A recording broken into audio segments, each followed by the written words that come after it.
Hello student, आपका हमारे इस क्लास 12th की केमिस्ट्री क्लास में बहुत बहुत स्वागत है। उम्मीद करते हैं सब लोग अच्छे होंगे और अपने बोर्ड एग्जाम की तैयारी अच्छे कर रहे होंगे। देखो बच्चों, ये आपका जो चैप्टर चल रहा है एल्डिहाइड, कीटोन तथा कार्बोक्सिलिक अम्ल, ये आपके केमिस्ट्री का जो है यूपी बोर्ड सिलेबस के हिसाब से अगर देखा जाए तो ये जो है 8वां चैप्टर बनता है। काफी ज्यादा इंपॉर्टेंट है।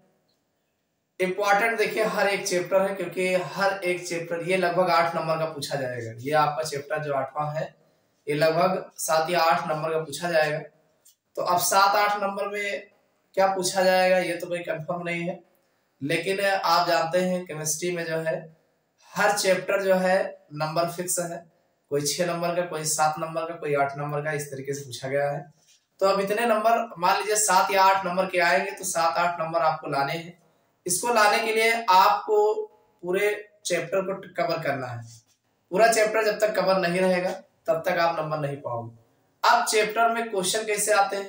क्वेश्चन हमने आपको बता दिया, या तो आईपीसी नेम लिखने को दिया जाएगा या फिर जो है आपसे किसी चीज को बनाने की विधि बताया जाएगा या जनरल मेथड्स कह दिया जाएगा। 2 बनाने की विधियां बताइए, इसके रासायनिक गुणों को आप लेख कीजिए। तो अब ऐसे अगर कहा जाता है 3-4 नंबर में अगर दिया जाता है तो ये मान के चलिए बनाने की विधि बताओ और 2-3 रासायनिक गुण बताओ। इस तरीके से ऐसे क्वेश्चन जो पूछे जाते हैं पूछे ही जाते हैं। साथ में क्या होता है जब कैसे प्राप्त करोगे, इस टाइप के क्वेश्चन भी आपसे पूछे जाते हैं।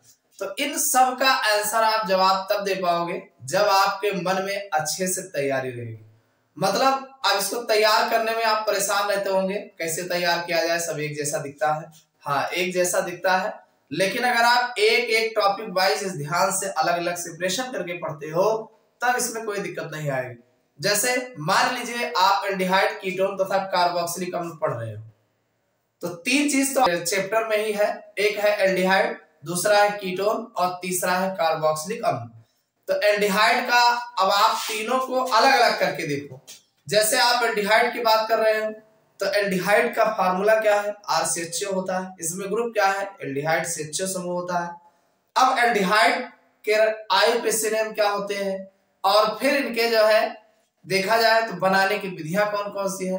आपके मन में 3-4 विधि बनाने की आनी चाहिए।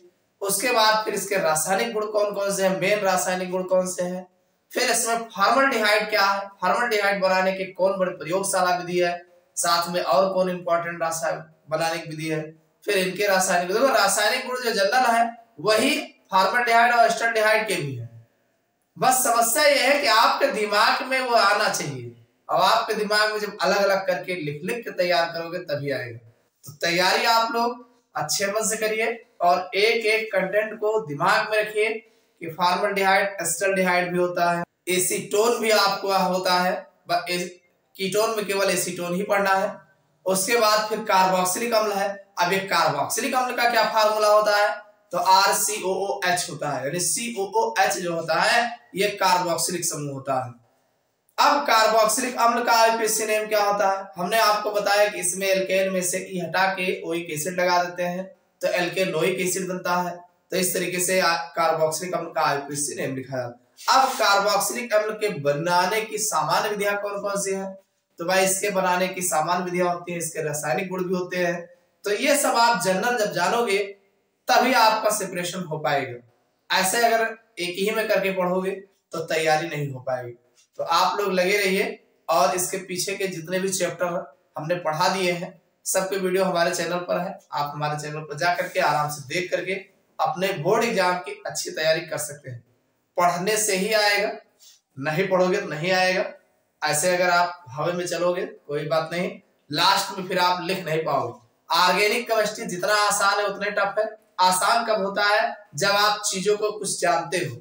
कुछ जानते हो तो रिएक्शन बनाना बड़ा आसान है। दोनों को लिखो, जैसा कहा जाए वैसा लिखो, प्रोडक्ट अपने आप सामने आ जाएगा। और जो फार्मूला नहीं पता है, कह दिया गया कि जो है एल्कोहल की अपक्रिया जो है NaOH से कराओ, तुम्हें एल्कोहल नहीं पता है तो NaOH नहीं पता है तो प्रोडक्ट कहां से बन जाएगा। तो कुछ चीजें आपको पता होना चाहिए और ये तभी पता होगा जब आप लिख लिख के प्रैक्टिस करोगे। जिस दिन आप 10, 15, 20 रिएक्शन आपके मन में चलने लगे, ऑर्गेनिक केमिस्ट्री खत्म।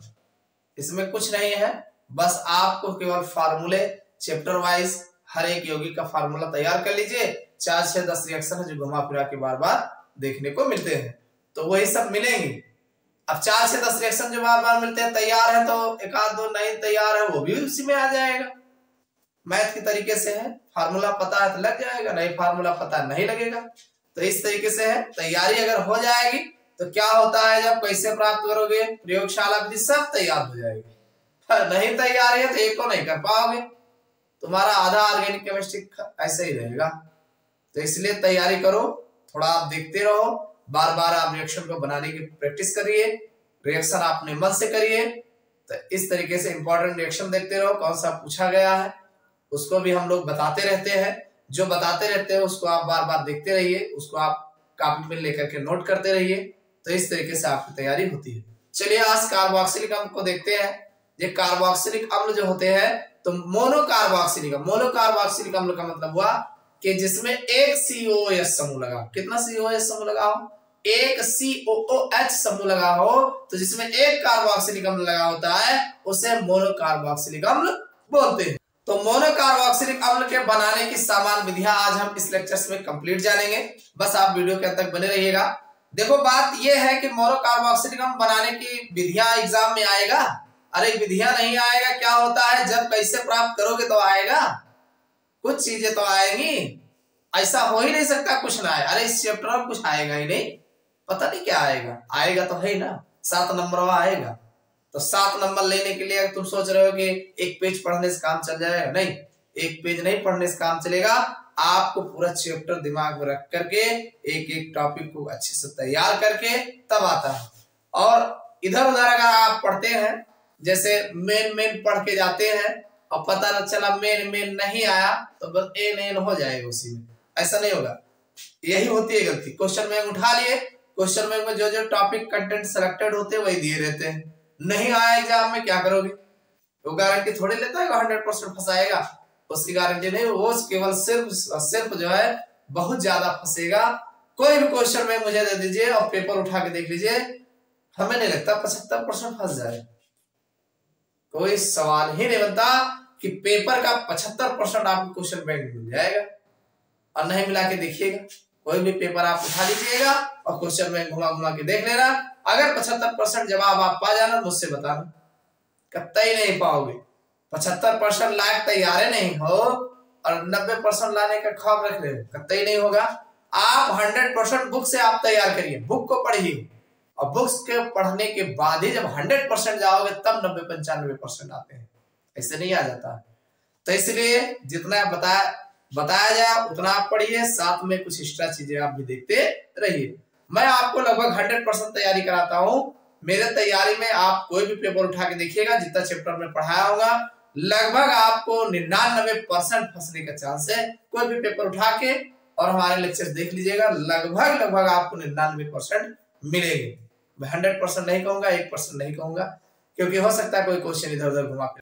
तो इस तरीके से तैयारी आप रेगुलर करिए, ठीक ठाक करिए। चलिए लगे रहिए, जो महीना खाड़ बचा है आप रिवीजन पिछला जरूर करते रहिएगा। नया आप जो पढ़े पढ़ते रहिए, पिछला जरूर रिवीजन करते रहिए, क्योंकि जो तैयार हो गया वो न जाने पाए, बाकी जो आ रहा है उसको आने दो। चलिए हम बात करते हैं संतृप्त मोनोकार्बोक्सिलिक अम्लों के निर्माण की विधि। यहाँ देखो संतृप्त और असंतृप्त दो शब्द होते हैं। संतृप्त का मतलब होता है जिनमें बॉन्ड बैलेंस हो, यानी डबल बॉन्ड का चक्कर ना हो। तो संतृप्त एक बात संतृप्त हो गया, और दूसरा बात मोनोकार्बोक्सिलिक अम्ल। तो मोनो मतलब एक होता है, कार्बोक्सिलिक मतलब COH, और अम्ल है ही है। तो संतृप्त मोनोकार्बोक्सिलिक अम्ल बनाने की सामान्य विधियों की चर्चा करते हैं। तो इसमें सबसे पहले विधि हम देखेंगे। सबसे पहले हम अगर देखा जाए तो प्राथमिक अल्कोहलों के ऑक्सीकरण से। किसके ऑक्सीकरण से भाई? प्राथमिक अल्कोहल। प्राथमिक अल्कोहल कौन होते हैं? यदि OH जिस कार्बन से लगा हो उससे केवल एक एल्किल समूह लगे हो तो उसे हम प्राथमिक अल्कोहल कहते हैं। अब ये बात आप अल्कोहल में पढ़े हो, नहीं पढ़े हो कोई बात नहीं, या फिर से जान लो, समझ में आएगा नहीं।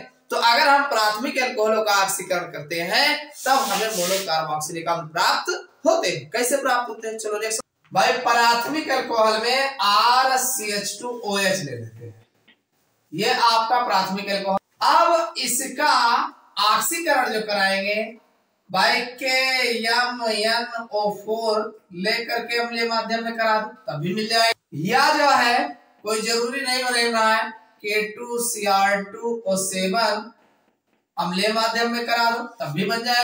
अब यहां से गर्म करना है, यहां से जब कराओगे तो ये H2O निकल जाएगा। क्या निकलेगा? H2O निकलेगा और 2% ऑक्सीजन इसी बिचवा में डाल देंगे तो ये हमारा RCOOH। समझ में आया कि नहीं? नहीं समझ में आया? देखो एक बार में CHO बनता है, एल्डिहाइड समूह बनता है, और दूसरी बार जब 2% ऑक्सीजन मिलेगा तो RCOH बन जाएगा। तो ये आपका कार्बोक्सिलिक अम्ल है, जिसे आप मोनोकार्बोक्सिलिक अम्ल बोल रहे हैं। यह आपका प्राथमिक अल्कोहल। आप बताएंगे कि जब हम प्राथमिक अल्कोहल का ऑक्सीकरण जो है K1O4 अम्लीय माध्यम में अथवा K2Cr2O7 अम्लीय माध्यम में कराते हैं तो हमें मोनोकार्बोक्सिलिक अम्ल प्राप्त होते हैं। क्लियर हो गया? बस कैसे बना है भाई, एक बार में ये RCHO बनेगा, इसमें से H2 निकल जाएगा, H2 निकाल दोगे तो CH, यहाँ का ऑक्सीजन CHO, और CHO पे फिर वो डाल दोगे तो COOH बन जाता है। ये आपको अच्छे से तैयार होना चाहिए, नई बात नहीं बता रहे। ठीक, चलो दूसरा देखो। अगली जो बनाने की विधि है वो आपका है एल्डिहाइडों के ऑक्सीकरण। देखो भाई, यहाँ पर जो प्राथमिक अल्कोहल का ऑक्सीकरण कराते हो तब भी एल्डिहाइड बनते हैं, एल्डिहाइड के बाद ये बनता है। अब यहाँ पर डायरेक्ट एल्डिहाइड के ऑक्सीकरण से बना सकते हो। कैसे बनाओगे? देखो, ये आपका एल्डिहाइड है RCHO, इसका ऑक्सीकरण करा दो, बन गया RCOOH। लो, यानी ये एल्डिहाइड जो है, अगर आप किसी भी एल्डिहाइड का ऑक्सीकरण कराते हैं तो हमें मोनो कार्बोक्सिलिक एसिड प्राप्त होता है। क्लियर? समझ में आया नहीं है? अब ये 2% ऑक्सीजन आया कहां से? तो वही आया है ऊपर, जैसे K1O4 अम्लीय माध्यम में लिए हो अथवा जो है K2Cr2O7 अम्लीय माध्यम में ले लो तो ये आपका 2% ऑक्सीजन आ जाएगा। कुल मिला के इसमें 2 स्टेप में मिलेगा, इसमें एक ही स्टेप में मिल जाएगा। क्लियर? चलो अगला देखते हैं। अगला हमारा जो इंपॉर्टेंट रिएक्शन है बनाने की कार्बोक्सिलिक अम्ल की, वो है एल्किल साइनाइडों के जल अपघटन से। किसकी? एल्किल साइनाइडों के जल अपघटन। एल्किल मतलब R, साइनाइड मतलब Cn, तो आप RCN मतलब RCN, इसका आप जल अपघटन कराओगे, मतलब जल से अपक्रिया कराओगे, 2 पार्ट की लेंगे क्योंकि हमें CO। अब मामला ये है कि ये अम्लीय माध्यम में ज्यादातर होगा, तो अम्लीय माध्यम में जब जल अपघटन कराओगे तो ध्यान समझना भाई, ये 4 हाइड्रोजन, यहाँ पे कितना हाइड्रोजन है? 4 हाइड्रोजन। ये N जो है 3 हाइड्रोजन लेके NH3 बना देगा, 2 ऑक्सीजन बीच में डाल करके 1 हाइड्रोजन लगा देंगे तो RCOOH हो जाएगा और प्लस ये आपका NH3 बन जाएगा। बात समझ में आई कि नहीं भाई? 4 हाइड्रोजन था तो 4 हाइड्रोजन मतलब 2 ऑक्सीजन, 2 ऑक्सीजन हो गया, 3 हाइड्रोजन है, 1 हाइड्रोजन, तो ये आपका अमोनिया बनेगा और मोनोकार्बोक्सिलिक अम्ल बनेगा। अब अगर मान लीजिए यहां पर आप HCl लिए होते, HCl, इसकी भी उपस्थिति में आप अम्लीय माध्यम में गर्म करते तो यहां पर NH3 की जगह NH4Cl बन जाता, H और Cl इसी में ऐड हो जाएगा तो ये आपका अमोनियम क्लोराइड बनेगा। क्या बनेगा? अमोनिया क्लोराइड, और ये आपका मोनोकार्बोक्सिलिक अम्ल हाई है। तो आप बताएंगे कि जब हम एल्किल साइनाइड, ये कौन है? Alkyl cyanide RCl, alkyl cyanide का जल अपघटन कराते हैं HCl के साथ या उपस्थिति में, तब हमें मोनोकार्बोक्सिलिक अम्ल प्राप्त होता है। कितना आसान रिएक्शन है। अरे जो कहा, हेडिंग याद करो, अपने आप बनना तैयार है, लेकिन अब कुछ याद तो है, पता चला तो एल्किल साइनाइड के फार्मूले नहीं पता है, तब कहां से रिएक्शन बनाओगे? ये तो पता ही होना चाहिए ना किससे अपक्रिया कराने जा रहे हो। चलिए अगला देखते हैं। अगला जो रिएक्शन है काफी ज्यादा इंपॉर्टेंट है। इंपॉर्टेंट तो सब है, जितना बोल रहे हैं सब पूछे गए एग्जाम में। आपको तो कितना पूछा गया, अरे किसी न किसी पेपर में कहीं कोई पूछा गया, फिर आ जाएगा किसी कोई न कोई। तो अगला है कार्बोक्सिलिक अम्लों के व्युत्पन्नों से। ये जो हमारा कार्बोक्सिलिक अम्ल होता है, इसके व्युत्पन्न मतलब कार्बोक्सिलिक अम्ल से जो बना है उनके द्वारा आप फिर मोनोकार्बोक्सिलिक अम्ल बनाते हैं। अब किसे कार्बोक्सिलिक अम्ल से बना, जैसे RCOCl, acetyl chloride, acid chloride आप जानते हो, तो एसिड क्लोराइड में RCOCl ये मोनोकार्बोक्सिलिक अम्ल से ही बनाया गया था। तो इससे हम बनाएंगे, कैसे बनाओगे? देखो RCOCl ये आपका एसिड क्लोराइड है। कौन है? Acid chloride. इस पर कुछ नहीं, आप सिर्फ जो है जल अपघटन करा दो अम्लीय माध्यम में। जल अपघटन कराओगे तो एक हाइड्रोजन एक Cl के साथ Cl बना लेगा, OH यहां बगल लगा देंगे तो हमारा RCOOH और प्लस जो है HCl, तो ये तो बन गया ना मोनो कार्बोक्सिलिक अम्ल। यही तो है, कोई और है?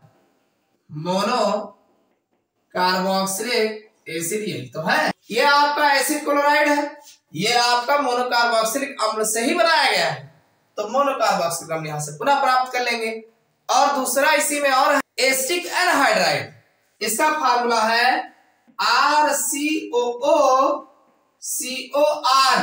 ये आपका एसिटिक एनहाइड्राइड, एसिटिक एनहाइड्राइड, ये भी जो है आपका ये मोनो कार्बोक्सिलिक अम्ल से ही बनाया गया। तो अब इस पर क्या करें, इस पर भी वही कहानी है, सिर्फ व सिर्फ H2O जोड़ेंगे अम्लीय माध्यम में। देखो कैसे जोड़ेंगे, एक यहां से काटेंगे तो HOH यही है ऑलरेडी, अरे H2O का मतलब क्या हुआ, HOH हुआ, तो इसमें से H जो है RCOO को दे देंगे, एक बन जाएगा, और OH इनको दे देंगे, तो हमारा दो पार्टिकल RCOOH जो है बना तैयार। कितना आसान, यानी एसिटिक एनहाइड्राइड का अब जल अपघटन अम्लीय माध्यम में कराएंगे तब भी हमें मोनो कार्बोक्सिलिक अम्ल प्राप्त होता। इसी तरीके से मोस्ट इंपोर्टेंट रिएक्शन है ईस्टर।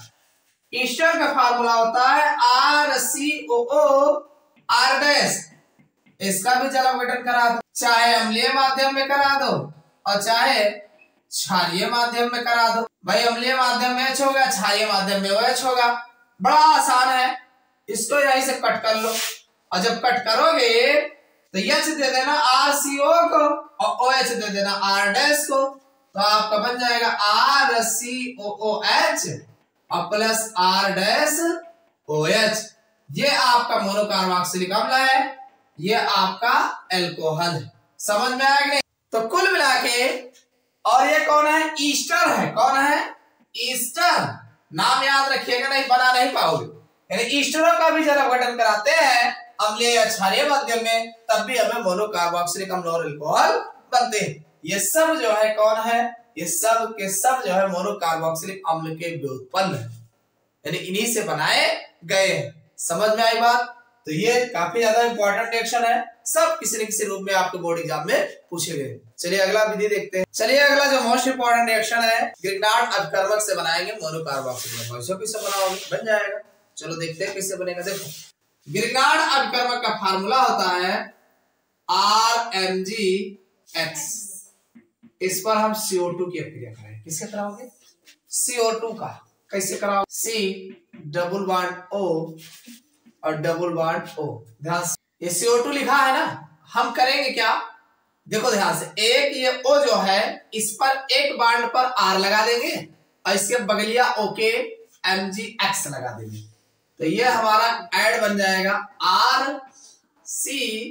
और डबल बॉन्ड इनका रह दियो इसे और OMgX। ये एडिशनल प्रोडक्ट है, योगात्मक उत्पाद है, इसका जल अपघटन कराएंगे H2O अम्लीय माध्यम में, तो होगा क्या, MgX जो है OH लेके जाते हैं और H बगलिया इन्हीं O के लगा देंगे, तो RCOOH हो जाएंगे और प्लस MgOH हो जाएगा। ये कौन है, मोनो कार्बोक्सिलिक एसिड है भाई। और कौन है, बना कि नहीं बना?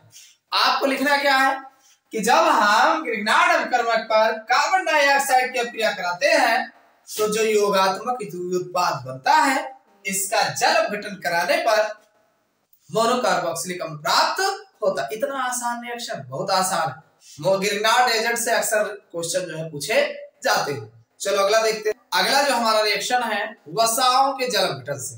वसा जिसे लिपिड्स बोलते हैं अंग्रेजी में, तो अगर वसाओं का जल अपघटन कराते हैं तब भी हमें जो है मोनो कार्बोक्सिलिक अम्ल बनता है। कैसे बनता है, वसा, वसा मतलब लिपिड, लिपिड्स मतलब तेल। तेल का फार्मूला कोई पता है, नहीं पता है, चलो हम बताते हैं। देखो ये आपका है CH2OCOR और अगला बॉन्ड लगाएंगे CHOCOR, फिर लिख देंगे CH2OCOR। ये आपका वसा है, वसा है, ये एक वसा कहा। एमा डाल दियो पानी और वो भी रहेगा अम्लीय माध्यम। अब दो ही ना लियो भाई, 3 लियो। क्यों? क्योंकि 3 जगह OH लगा हुआ है। कई जगह OH लगा हुआ है? 3 जगह। अरे CH2OH, CHOH, CH2OH, एक तो ये बनेगा, एक बन जाएगा CH2OH, CHOH और CH2OH प्लस। ये बताओ जब यहाँ से ये एथेनॉल निकाले हैं एथेनॉल है तो बचा का RCOO बचा है ना, तो इनका ये तो चाहिए, तो ये 3 पार्टिकल RCOOH बन जाएगा। समझ में आ गए? और यही तो है mono carboxylic, mono carboxylic acid, यही तो है। आई का है ये ग्लिसरॉल। कौन है? ये ग्लिसरॉल है।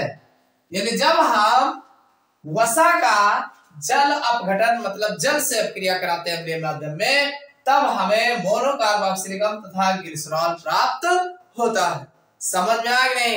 तो इस तरीके से हमने आपको जितने भी विधियां बताए, ये सब जो है मोनो कार्बोक्सिलिक अम्ल के निर्माण की सामान्य विधियां थी।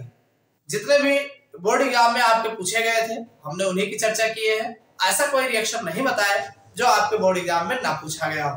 तो काफी ज्यादा इंपॉर्टेंट है। उम्मीद करते हैं सारे रिएक्शन आपको समझ में आ गया हो। ये वीडियो आपको कैसा लगा कमेंट करके जरूर बताइएगा। वीडियो को लाइक नहीं किया और लाइक कर दीजिएगा। फिर मिलते हैं अगले क्लास में इसके फिजिकल और केमिकल प्रॉपर्टीज को लेकर।